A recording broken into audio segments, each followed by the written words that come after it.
எத்தனை மணிக்கு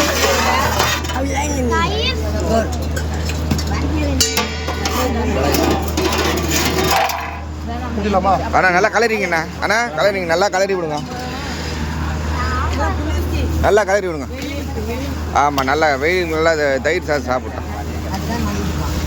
வடை நல்லா கலரி விட்டுங்க. எத்தனை மணிக்கு வரணும்னு சொல்லிங்க? அம்மா நாளைக்கு அதே மாதிரி 8 மணிக்கு வந்துருங்கம்மா. ஞாயிற்றுக்கிழமை போடுங்கண்ணா, ஆரம்பிச்சுங்க.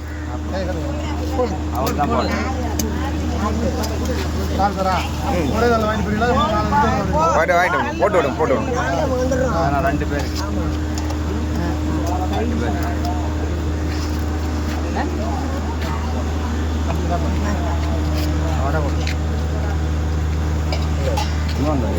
பாப்பா வரிசையில் எனக்கு பின்னாடி நின்னுங்க.